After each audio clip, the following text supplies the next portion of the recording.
Hello everyone and welcome to InnoStory, the podcast where we share experiences, ideas and inspiring journeys. Today, we welcome Mr. Farouk B. Abda, a young Moroccan entrepreneur. Farouk started with Corcel, continued the adventure with Mahalat and today he runs Aress, the platform that connects companies with independent salespeople. Mr. Farouk, thank you for joining us at Industrie du Maroc magazine. Thank you for the invitation. Thank you. I hope this will be a very good conversation. Inshallah. So, let's start at the beginning. How did your passion for entrepreneurship come about? Well, I think that like every young person, Moroccan or not, they need a little freedom. And I think that freedom can only be found in entrepreneurship. Well, of course, there's freedom of time. Like no one wants to work from 8 a.m. to 6 p.m. anymore, but also freedom of choice, like we do what we want, when we want. That's it, even if that's not the case in entrepreneurship, but anyway. Yeah. Now let's talk about your first adventures. Can you tell us about Corcel and how the project has lasted until today? So, Corcel started in 2019, when I was at Calix. That's where I learned, let's say, the delivery business. Delivery. And that's when the idea came to me because I had friends who had small companies and who didn't want to hire a courier because they didn't have the volume, enough volume, etc. So that's when we created Corcel with a cousin. We recruited people and made them available to companies on an ad hoc basis with a monthly fee or whatever. Basically, these are companies that don't have a courier and want an occasional courier or companies that have a courier. For example, during the tax period, they need 2 or 3 additional couriers and then we make them available. And so that's it, like that, it started in 2019 and it continues until today. I'm no longer on it because I'm 100% on AR, but it continues. It was nice. Yeah, let's talk about Mahalat. Mahalat, if you will, was a bit of an intense experience. What did you take away from that experience? Yeah. In fact, Mahalat was the first experience through which I discovered the startup. Which was a startup, the Moroccan ecosystem, how to set up a startup from A to Z, and so in fact the concept is to digitize Moroccan retail. The Hanu, the Mahal, the Mayat, these are the physical stores, the small stores that don't have the possibility of promoting themselves online, creating websites, advertising, etc. We provided them with a platform on which they could list their products and services. It's a bit like Globo, let's say. And each time there's an order, we collect the order from the customer and deliver it to the person in exchange for a commission. So that was the model, that was the basic model, with of course an application for users, with access for merchants, etc. It didn't work very well. I worked on it for 2 years. It didn't work very well because there were a lot of variables, but there was a structural problem with our business model. The CS, which are the cost of goods, the costs directly related to the transaction on which we earn money, were higher than what we earned with the commission. It was higher than our gross margins. So that's not a problem. There wasn't a balance, all that. There wasn't. A balance, that's a normal problem in marketplaces, but it's a problem that we solve with what we call lifetime value, which means that we recover the money we have spent over the customer's lifetime. In other words, if they order a second time, a third time, a fourth time, then we recover it. The problem is that you have to have enough cash to support this lifetime, to support this cycle.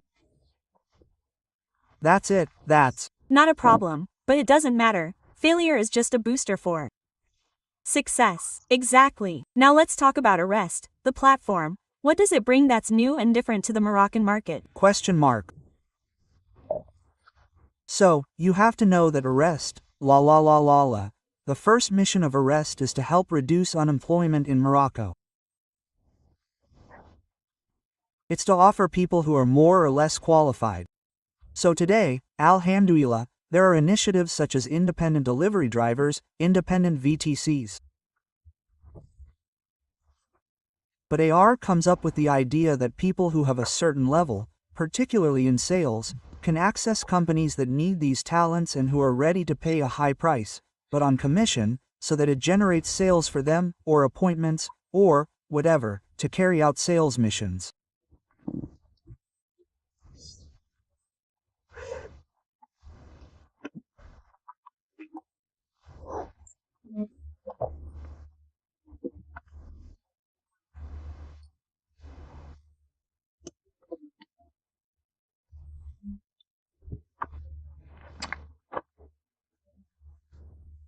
And so the idea is that anyone who works and wants to earn additional income or who does not work at all can connect to the platform, find the project that suits them, in relation to their skills, in relation to their values, in relation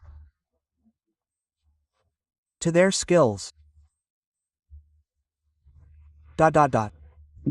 So, ours has established strategic partnerships.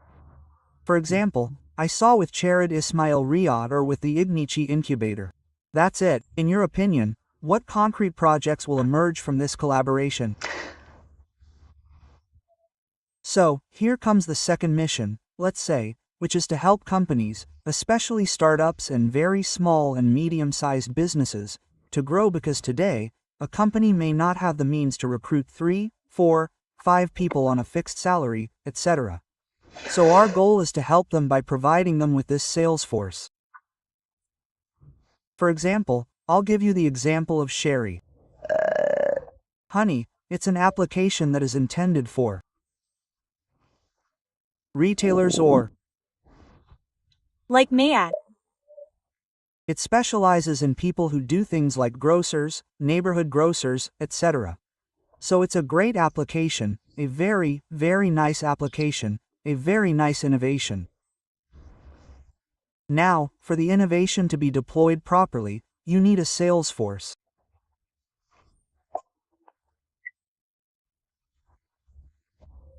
So what we proposed was to deploy people all over Morocco who will go to Muins and pitch the application and ask, when is the service or product that we are marketing good?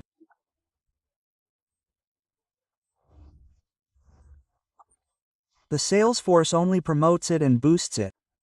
Yeah. Okay, so that's the case for this application. There is an innovation. So we are doing the last milestone, let's say, which is to deploy it everywhere. As for the Ignition Incubator, in it is also a young incubator. We try to help each other and in fact, they incubate a certain number of startups. We gain by having access to a pool of startups with which we can do business, and they gain by having their startups take ours as a growth engine by default. So there you have it, it's a win-win partnership and that's where I think Aress works best. Let's say for people who have real added value. That is to say, today, you can't say that you sell a drink to restaurants. For example, your competitor sells it for 5 dirhams, you want to sell it for 10 dirhams, it will never sell, neither with AR, nor with anyone else.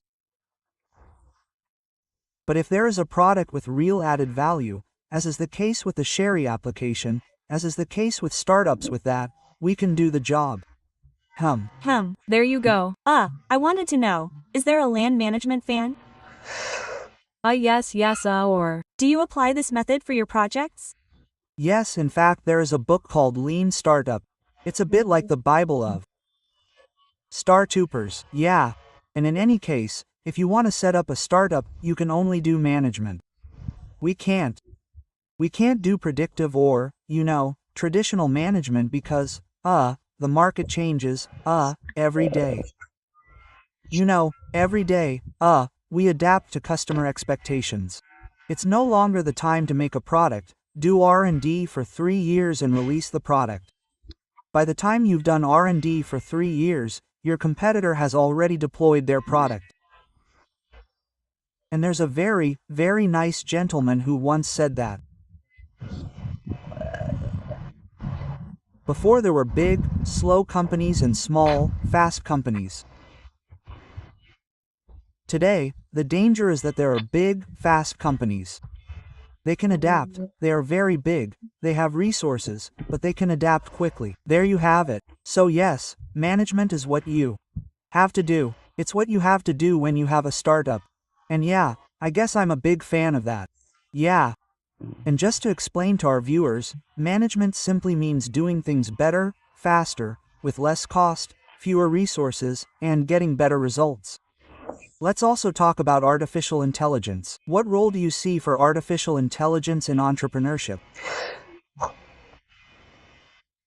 So, today, maybe not in Morocco but elsewhere, but it will come to Morocco, we see people, concrete cases of people from startups with a workforce of 2 or 3 people assisted by tools that make a company worth $1 billion.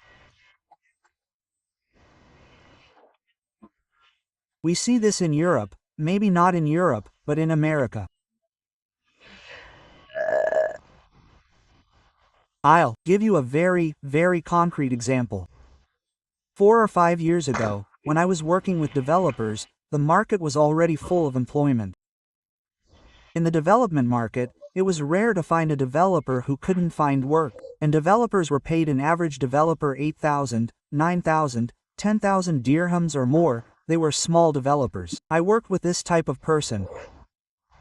Today, we can call on a junior developer for 4,000, 5,000 dirhams assisted by $100 of artificial intelligence who will deliver the same results as an engineer who is paid 16,000 or 18,000 dirhams or more. There you have it. Now, this is for really traditional development. We're not into machine learning or artificial intelligence, etc. But that's an example. But today, people who don't use artificial intelligence are completely out of touch. That is to say, those who say, it's a necessity, it's a necessity, quote, that's it, it's an obligation. We're not going to start recruiting, we're not going to start spending money on things that the machine does for $20 a month. That doesn't make sense, so we have to, and my former boss and mentor, Chaffer, whom I salute, told me one day that the difference between us and the Americans is that the Americans use tools. We still use Excel. You see, any company still uses Excel. That's it. So, there you have it. We have to use artificial intelligence. We have to use the tools. It's a necessity. It's going to destroy jobs indeed. It's going to destroy a lot of jobs, but for people, I hope that for the people, who are going to be impacted by this, they're going to use it to, create value and sell this value and perhaps retrain towards entrepreneurship or freelancing and so on. Would you like to take a little break now with our quick questions section? The concept is simple. I'm going to ask you short questions and you'll answer me straight away that it works. Okay. So a memorable book or film? I would say Modern Times by Charlie. It's a very, very old film, but it shows how he shows all his working methods, Taylorism, Fordism, etc., and I think we need to know the basics to then move on to other working methodologies. A book I would say, I wanted to say the 4-hour workweek, but that's for lazy people, so not the 4-hour workweek.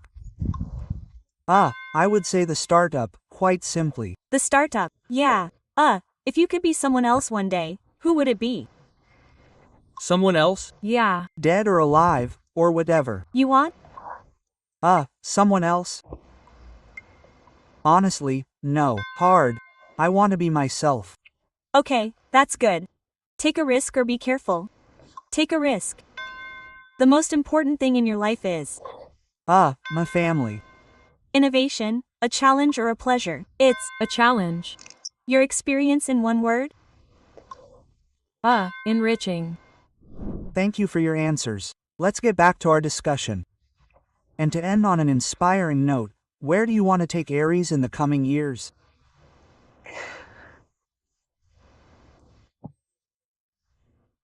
So, my big ambition is for Aress to be the leading employer of freelancers, in Morocco at least, and then across Africa and the world.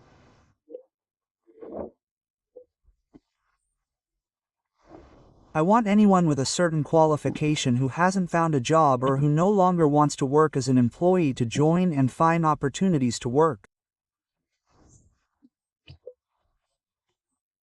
And for companies, to help companies that don't have the means to have this sales force, to access this sales force everywhere in Morocco or everywhere in the world, and to compete with the giants who come from elsewhere, who don't have better products than the local ones, but who simply have much more resources, particularly in marketing and sales. So that's what I want. So, we hope that we will get there in the years to come. Inshallah, inshallah. What advice would you give to young Moroccans who are hesitant to launch their project? I would say get started quickly. You will make mistakes and you will waste a lot of time and money. But it will be quick and it will be fine and you will be able to get back on your feet quite quickly. But if you stay, for example, 5, 10, 15 years in employment, I have seen many examples of this. You will never, never, never. Thank you very much, Mr. Farr, for sharing your experience and these inspiring discussions. Perhaps one last word. Well listen, I want to tell young Moroccans, let's say, to get started in entrepreneurship fairly quickly, perhaps in parallel with their work, but to get started, to make mistakes fairly quickly, to understand the market, to understand the economic models, and there you have it. And you will succeed one day or another, but it's better to start very, very early. So there you have it, inshallah, we have the energy. Thank you, Mr. Farrak, and thank you very much to our dear viewers for watching this episode of InStory. We'll see you very soon for a new episode filled with stories and inspiration.